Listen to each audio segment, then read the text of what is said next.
All right, welcome to a new venture, a new frontier in Give Pause Hot. We are not in the garage. I can play with short sleeves and not get too frostbit. And this is a really special treat because when I first finally decided to take the plunge to make board game content, the person I have here with me to chat with was absolutely someone who kind of led the way, that inspired me to just put my voice out there. So we have Jack Eddy from the Cardboard Herald joining us today. And we are going to be talking about our top 5 games, our top 5 love at first play. No warm-up necessary, no, false hope, like honeymoon period, just love at first play. It's been in collection ever since. So thank you so much for being here, Jack, and I'm excited to talk about our 5 games. Yeah, I'm really glad to be here, Kyle. I'm a big fan of the channel, and I love talking with you. And we, in fact, have been talking for a little while here in, cyberspace time. This may seem like a completely removed thing, but in actual meat space time, we've been on the call for a while because over on the Cardboard Herald channel, we'll have our top 5 each, making up a top 10 expansions of all time list, which you can find there. And scientifically proven. Exactly. Right? You cannot dispute it. You'll have to maybe file a petition with your local county judge if you really need to take umbrage with it. But this is actually a squishier list. I love this idea. And when you proposed this as one to do, I was like, oh, dude, I love talking about this kind of stuff. So I'm really excited about being here. This is awesome. And I'm really excited with the 2 that we did, which thank you. I meant to, in my head that was there, and then my mouth was like, no, we don't need that. It's interesting to see where these 2 lists matched up and where they didn't, which we won't say anything about that here. You'll just have to go watch it elsewhere.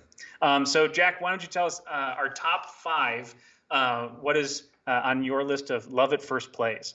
Yeah, so if we're kicking it off at number 5, this is the game that is the most recent on this list and is on here for, I think, very different reasons than most of the games that I came up with, and that's Marco Polo 2 in service of the Kahn.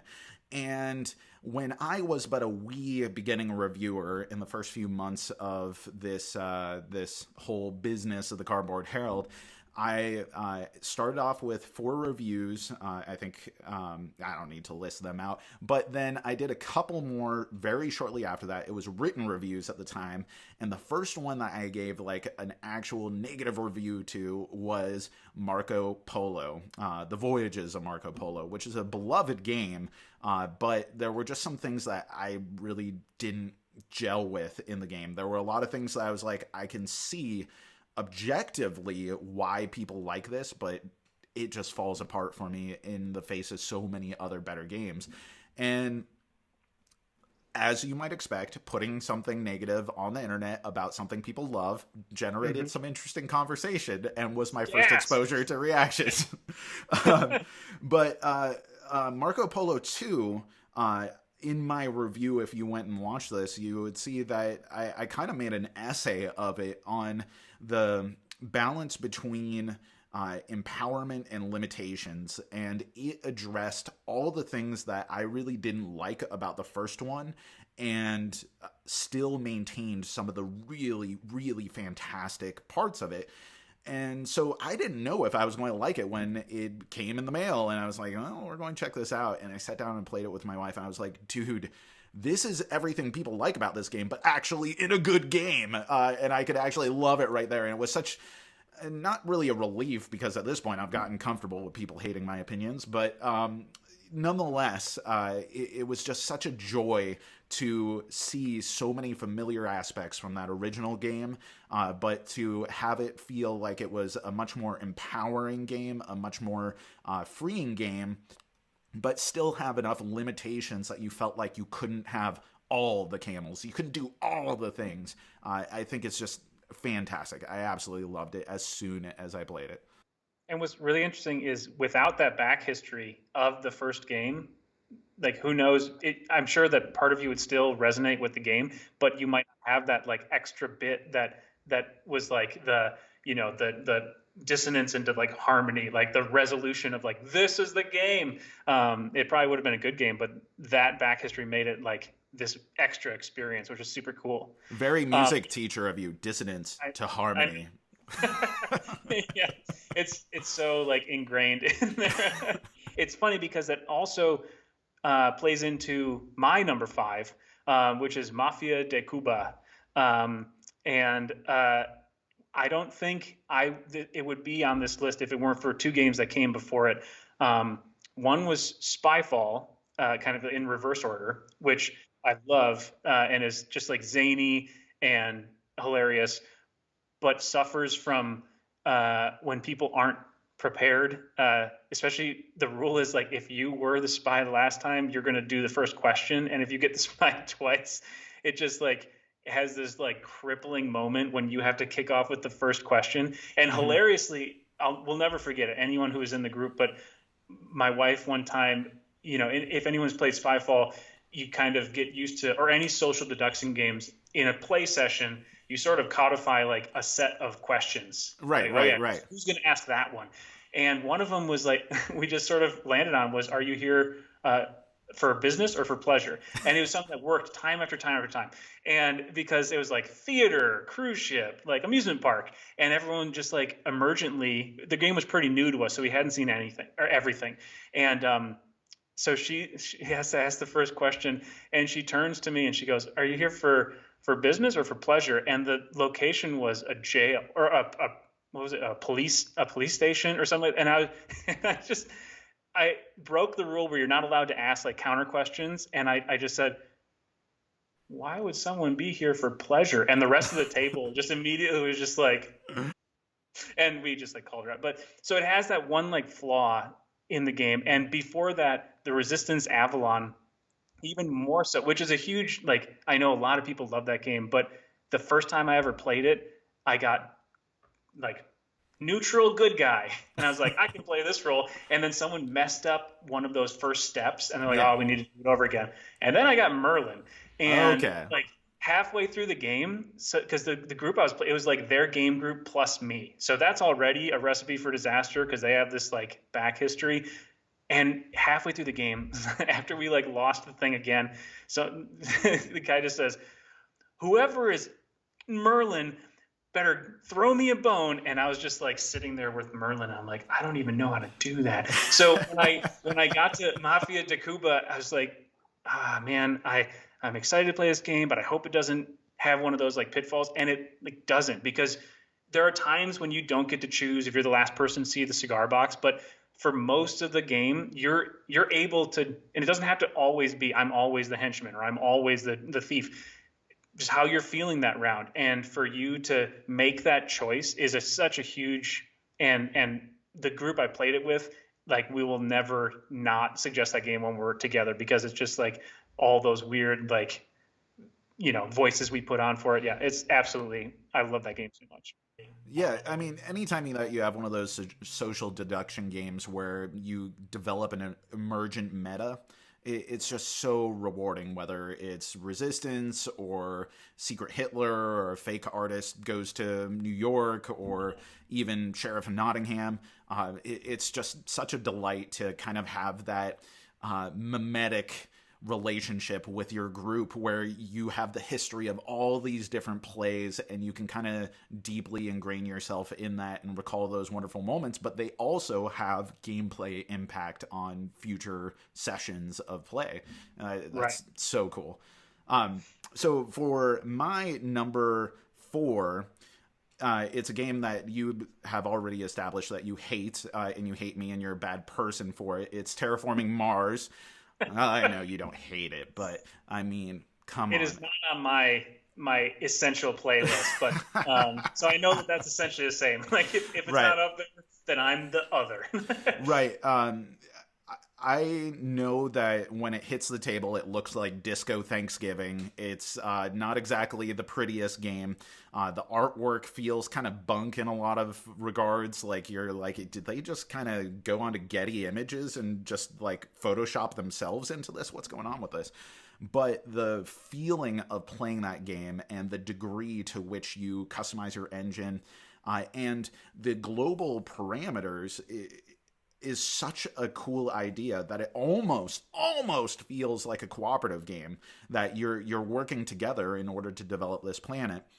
Now, there is a part of me that feels like my soul is dying, because that seems like it should be the truest, most benevolent enterprise undertaking on the part of humanity to like make a verdant and thriving planet. And yet how we're doing it is by all of these mega corporations trying to carve out their own personal, economic status for the planet. And that kind of feels like a bummer, but the actual gameplay felt so fresh at the time. And I just wanted to play it immediately again and again and again. And it's something that I really haven't tired of. Felt unlike anything I'd played to that date, and nothing has really gone to that degree to scratch that itch since. And I mean, even if I don't 100% agree with that, which I do not, you are not alone. If you look to the internet and Board Game Geek, like, you have loads of people on your side. If anything, I am in the minority. So for my number 4, this is my most this is the newest game that's on my list, and that is DUNE Imperium. And it is it's good. It's just so good, right? Like, and the funny thing is, so I don't know, I'm like in some ways like an undeveloped child. In one is like foods. There are foods that people will be like, I can't believe you don't like insert food here, and like, have you tried it in this way? And I have to admit to him, like, I've actually never tried that food. I just assume that I won't like it. And there's so many things that are like that. But DUNE is a franchise that I have tried, and I cannot get through it. I love the idea of DUNE. I've played multiple games, board and video game, in the DUNEverse. I cannot get through that book.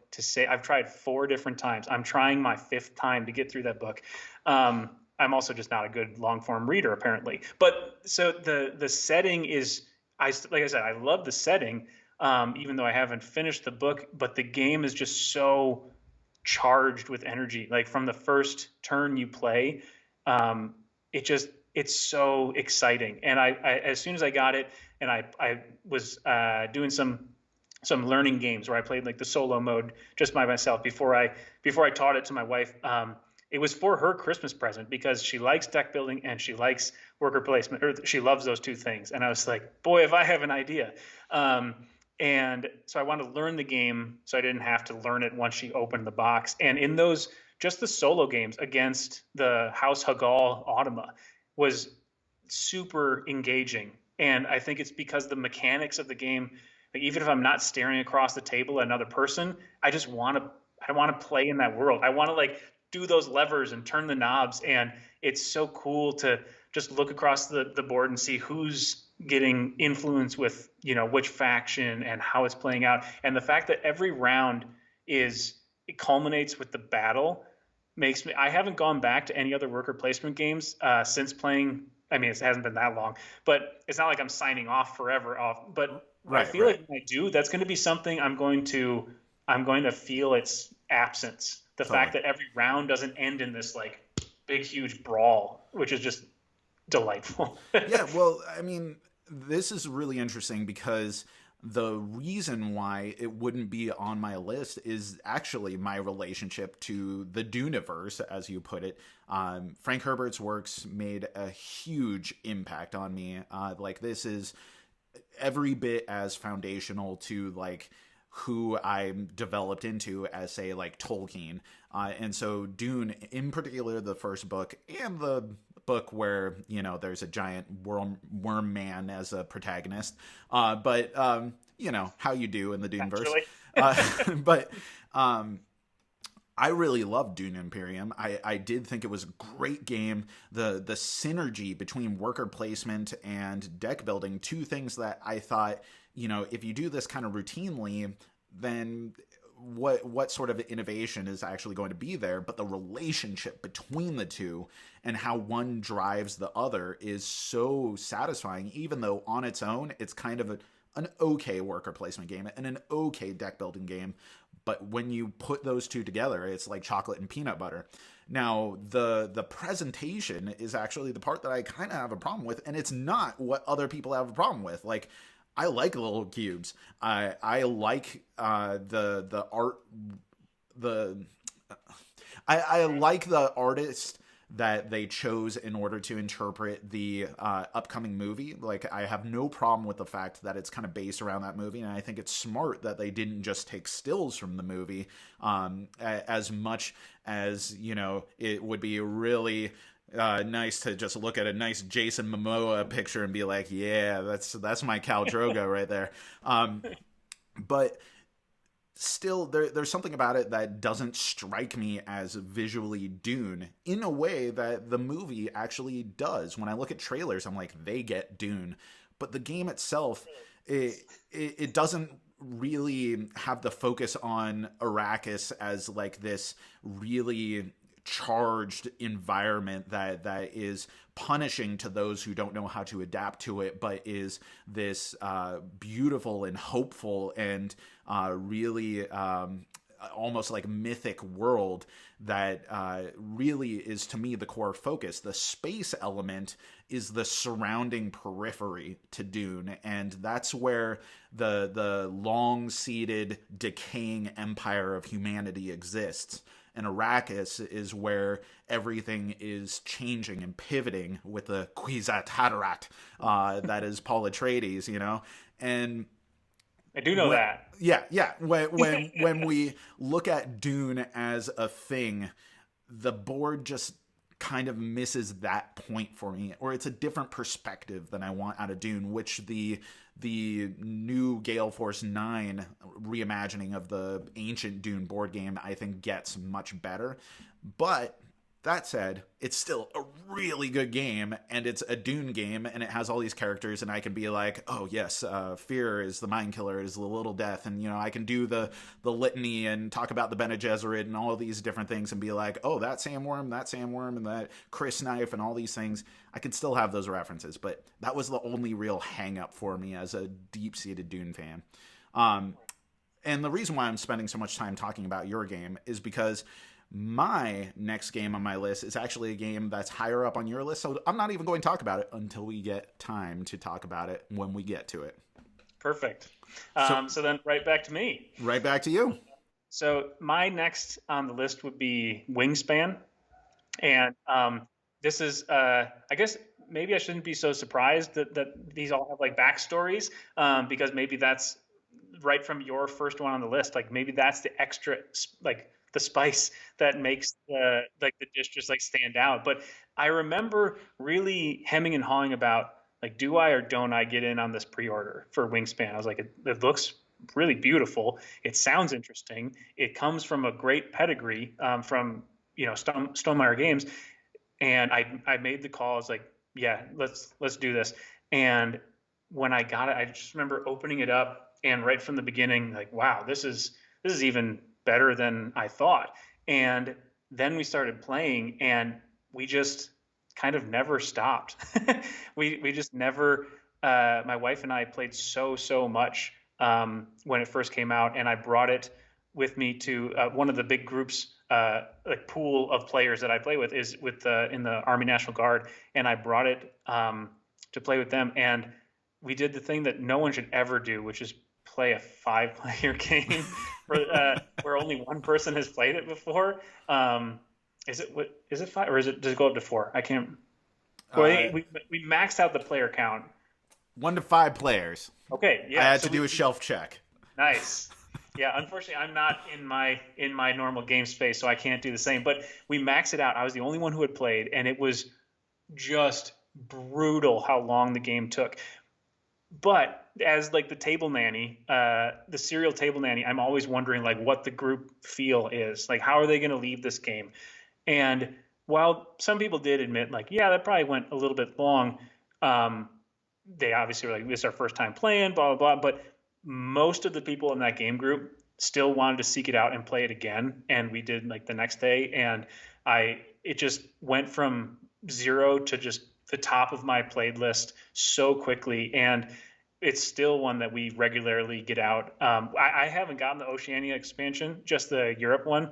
I'm very much looking forward to it, and but yeah, and it just brought my attention to birds, which are lovely. And Right. I mean, so nice. I know so many people who have actually gotten into birding because of Wingspan, and it's actually Right. been something that, I've always been really into wildlife. That's something that I think as an Alaskan you're expected to do, um, so I've always been interested in observing wildlife, but I never really went so far as to like start studying what is the actual breadth of wildlife in my local ecosystem, especially here in Juneau, which is a different area than I grew up in. And being that it's a temperate rainforest, I was like, whoa, there's all these birds that I didn't realize were actually here, and going out of my way to find these birds and talk about them. And it's actually a game that my dad doesn't play games at all. Like, he's like, oh, more of that Candyland kind of stuff, right? And I'm like, God, Dad, why do you got to be so reductive? But it's given me something to have another avenue through which I can talk to him about something that's really important to him, which is wildlife observation and that kind of stuff. And I've actually shown him a lot of the artwork for the game, and I'm actually kind of considering for his next birthday to get him like a nice print from the game of one of those birds, because they're just so phenomenal, and it's such a great game. The Automa is fantastic. It's a hit with almost everyone that I play it with. It's just charming. It's wonderful. And the dice tower, like the fact that it's that like card and that type of dice, it is a magical. Before I had the idea of like my channel, I really and like making content, I seriously gave thought to just like audio recording the sound of the dice going and just like doing that like 20 times in a row, just making like something people could download, because it's like it sounds better than any other dice or any other tower. It's kind of a pain to be honest, like putting it in the back of that tower, but the sound is way worth it. So my number 2 here is ETHNOS. And I can distinctly remember when I first played ETHNOS. I went to Dice Tower Con in 2017. It was one of the first conventions I had gone to as the Cardboard Herald. And I went with a couple friends I had met up there.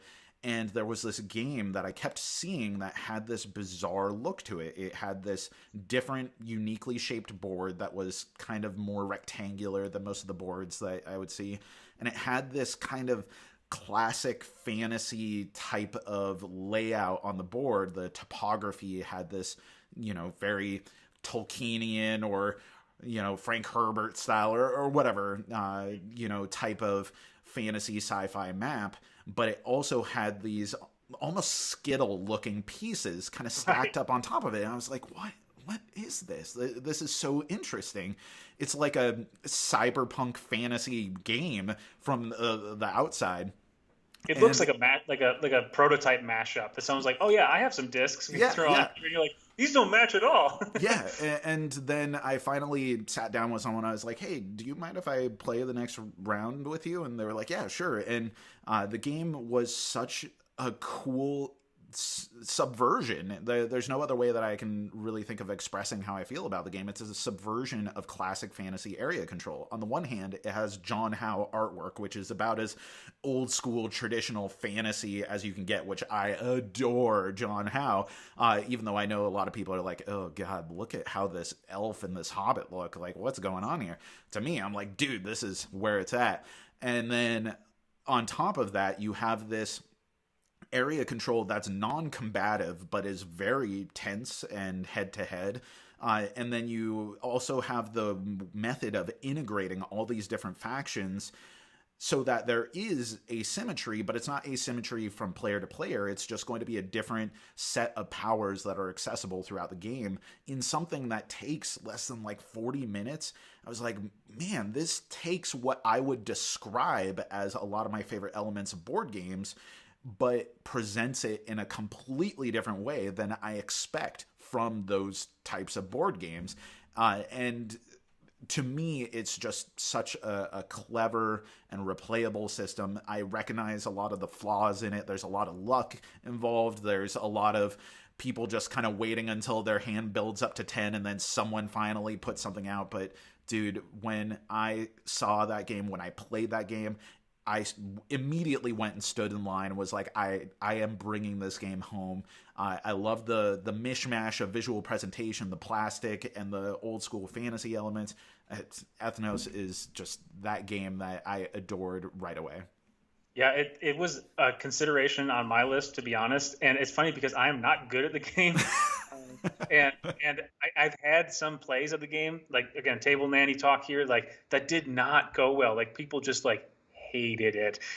But I'm still there having aside from that part, because you never like when people don't like the game you're playing. But I was like, dude, no, this game is so good. Like, anytime I can play the game, I do really, really like Ethnos a ton. I do an expansion to that, to go back to our other video, would be pretty awesome if we could just, there's a lot of variety, but like, more variety is never a bad bringing thing. in all the different boards and everything, like if you could bring in a merfolk board or you could bring in the troll tokens or anything, the sky's the limit on that. If we were recording, I should make a note right now, top 5 games we want expansions for, then that is definitely going to be up there. So, maybe that's another video we can record sometime if people care for more of this stuff. But the only thing we'll say, I had to baggy everything because that insert is in 3 great, but it is terrible. Like, as soon as it goes like, every one of those Skittles things just like, escape, and everything's just in a bag. You open the box and it's just a bunch of bags with all the different factions and all the different color things. So it's that I can see what they're going for. It almost feels like a trap. Like they're like, haha, yes, surely this vacuum insert is perfectly set for you to put your pieces in. Go ahead and just try to do it. Oh yeah, I know exactly what you're talking about. So that's my number 2. All right, so then my number 2 is going to be, I know one that is a game that is top on your list, or at least top in your mind, but that is Spirit Island. And talked about it on the video, that how this game just went under the radar for me for so long. And then when I finally did actually play it, it just like immediately clicked. And I just immediately set it up and played another, because the majority of the games I've played have been solo, and I do like junior solo, where it's just like one spirit, one island board. Yep. Like, here we go. Because I mean, I suppose at some point I need to try like 2-handing spirits, but like 3 and 4 are just like, that'd be terrible. Yeah, be awful. Exactly. But it's just, even with that, I mean, it's just such a nice like zone, and you can knock out games pretty quickly in that setup. So that's even better, because then when you sit down to play it, you can do like 2 at a time or 3. And every spirit that I play, there are some spirits I like more than others, or some I don't care for, especially if you're playing against certain adversaries. But there has not been one that hasn't been interesting in some way or another. And it's just so much fun. And it's the theme of what you're doing. Because at first, when you open it up, I don't know if anyone else felt this way, but you have these like colonials, and you're like the native, the Dahan, and you're just like, oh no, what's going to happen here? And you're like, no, we're getting rid of those people. We're keeping this island for the island. And you're like, okay, cool. And it's like, just from that, like, that's such a refreshing take on what otherwise could be a rather problematic, thing. But the game is just that growth phase, making the decision every turn, which otherwise would just be, in other games, it's like the upkeep phase is the thing you almost forget happens, unless there's something like really out of the ordinary. But every turn you're like, which one do I want to do? And right from there, you're making interesting decisions. It's just, it went from like a game that absolutely was not, in my sphere of influence, to one of my favorite games so quickly, and has not dropped at all. Yeah, I wanted to put that on this list, but then I realized when I thought about it more, that's a game that I wanted to like when I first played it, but I wasn't completely sold on it. like you, my primary gaming partner, or I imagine this is like you, so maybe I'm projecting here, but is my wife. And Oh, so you nailed it. yeah. So I want games that she's going to like as well. And there are games that I like that she doesn't like, and I'll either play them solo or I'll play with other people. And I play a ton of Spirit Island solo. I really enjoy it. But it was a much bigger and much crunchier in some regards game than I was really expecting that she would like. And my first play wasn't solo. My first play was sitting down playing 2-player with her and kind of figuring it out. I'd already read the rules, but just, see it. And it was kind of touch and go there. But by the end, we're like, that was kind of cool, especially the thematic elements. Like, she really latches on to, like, trying to imagine what's actually happening within the mechanical limitations of what your spirit's doing. And the fact that it does that so well, even though it's a little bit crunchier of a game than she would normally go for, she still enjoys it. And so it ended up being one of my absolute favorite games, but it wasn't something that at first I was like, this is going to be my favorite. It probably took like 2 or 3 games to really cement it. And then from there, I mean, I've said it at least in this conversation or the last one that we had, but it is hovering up there as one of my top 3 favorite games of all time. Do you have a favorite spirit? I have to ask right now. Let's follow this tangent really quick. Who's your favorite spirit right now? So I know it's new, and full disclosure, I have not played with all of the new spirits in Jagged Earth, and I also don't have either of the promos. So I know that leaves off like a bunch, especially the Serpent Slumbering Above. I've heard many great things, but my current favorite is Many Minds Move as One, because I love the interaction with the beast tokens, and I need to give what is the shadow fang? Shadows flicker like flame. There it is. Or no, not that one. The one from Branch and Claw. What is it? Like fangs hiding behind trees or something Yeah, like that, or something. And I've only played that a couple of times, and neither of them were how I expected that game to be. And as soon as I started playing with Many Minds, I was like, oh, this is what playing with the beast tokens I was expecting. And so maybe I just had the wrong expectation, but I just had a blast like playing with that spirit. How about you? for me, I think right now it's the Lure of the Deep Wilderness from the new expansion is just absolutely fantastic. It's a really thematic power that there's this kind of anglerfish lizard that lures the invaders in. It breaks the cities down into kind of mindless roaming zombies that filter deeper inland, and then you just go, I'm going to swallow up all these guys. I can't really hang when it comes to towns and cities, but if I make the towns and cities into little dudes, then that I can take care of. And I think it does exactly what I love best about Spirit Island. It's thematic, it's mechanically interesting, it has really cool limitations because you can't really deal with the coastland, but you have ways of bringing them to you. Absolutely love it. But I think every spirit that I've played, I've been able to find something really compelling about them that's made me want to try them again. Yeah, it's so good. Now I kind of want to play it. Well, so that I guess that brings us to the top of the list here. right. So I guess I'll kick off my number one with kind of going back into my entry point into board games as a hobby, and that is Small World. Now, I had played Catan lots before this, or Catan if you want to be extra posh about it, and I played it a lot, and that was a hobby into itself for like a year or two. And before that, I had played lots of board games growing up. I played Magic, I played Legend of the Five Rings, and I'd seen other games being sold in stores I worked at. I worked at comic shops, and I'd be like, what's this weird, Tigris and Euphrates game that's on the shelf, or Carcassonne and all that kind of stuff. But it didn't really click as a hobby until Catan. And then after that, I ended up going to spend some time with a friend of mine, and his friend brought over Small World.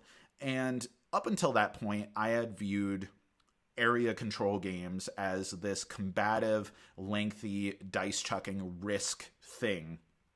And I didn't like that thing. I didn't want to play that thing. I mean, I'd played Risk, I'd played Axis and Allies, but it was just such a turn off compared to a lot of the games that I ended up gravitating to in my youth and ended up playing, like Magic, Legend of the Five Rings, etc.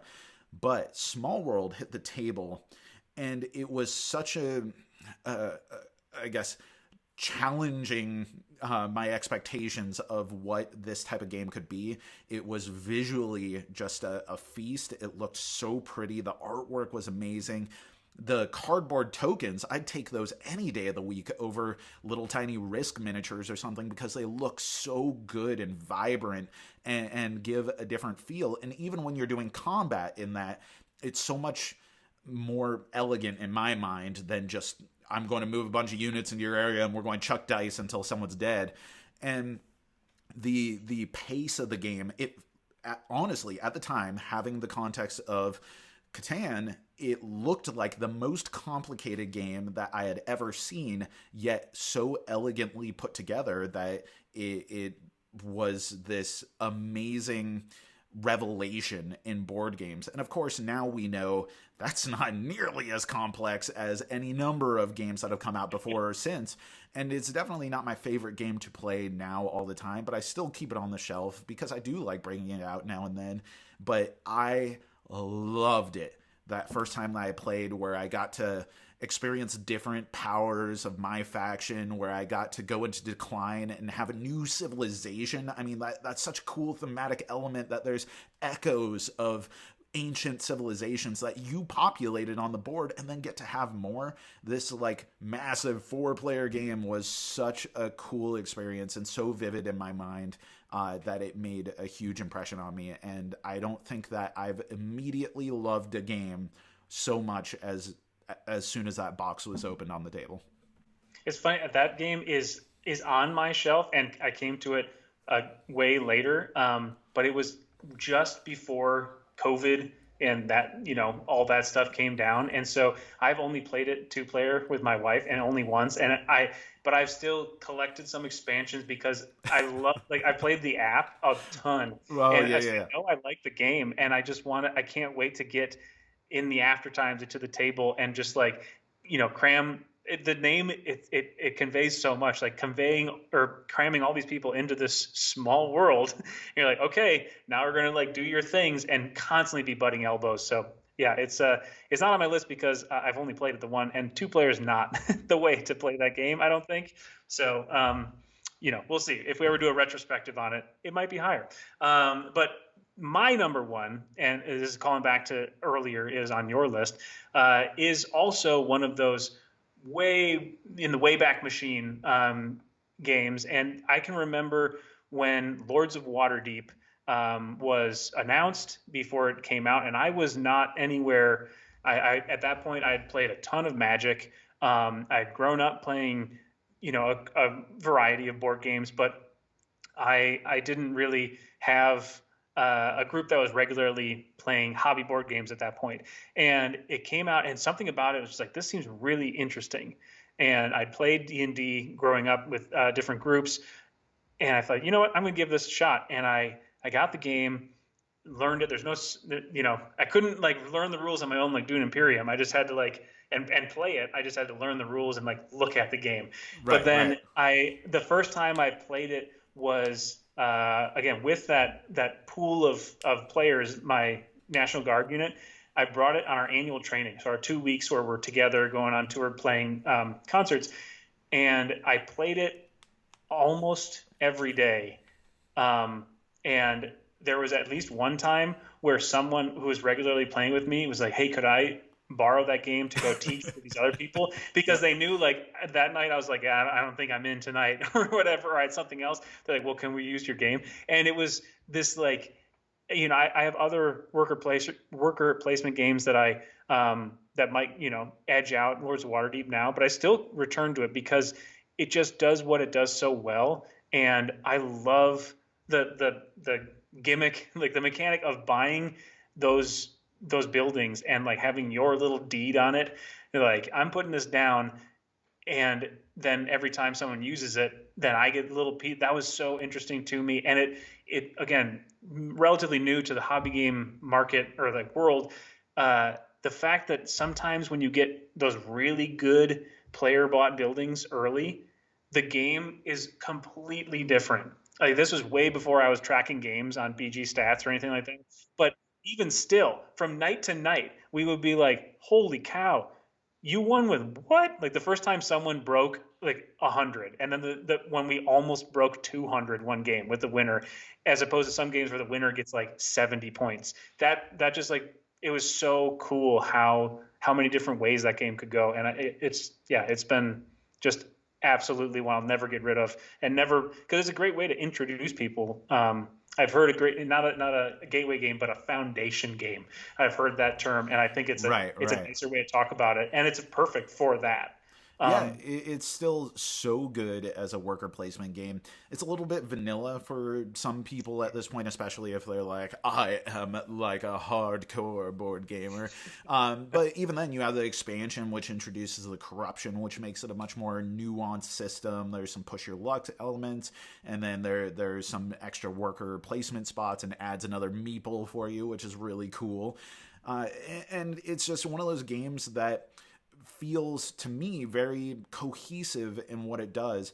There are a lot of accusations that the theme is really pasted on, which I strongly disagree with. I mean, yes, you could do the theme as many other things, but it does what it does really well. Like, it doesn't have to be like extremely connected to the theme for it to be thematic. Like, I really dig the idea that I am, instead of being the hero of a Dungeons and Dragons session, I'm the quest giver, the person who's profiting off of these heroes that I'm sending off to be disposed of for whatever means that I have. It's like, I don't care whether you live or die so long as the job gets done. And I'm collecting all of these different heroes to fulfill these different needs that are going to end up profiting me either financially or politically, all these kinds of aspects to the background, the living world, which I think is so much more accessible in a lot of ways than pure Dungeons and Dragons is. Like, I know a lot of people who are turned off by the idea of classic fantasy type of stuff, but Lords of Waterdeep works extremely well for them because it's a kind of universal idea, whether it's Victorian London or it's Waterdeep Harbor in Forgotten Realms, this idea that there are people who are sending out other dudes and, chicks on contracts in order to get things done. It just so happens it might be domesticating some owlbears or something. Right. But it's such a lovely game, and it's one that I come back to. I think it's honestly my wife's favorite game still to this date. Same, actually. There we go.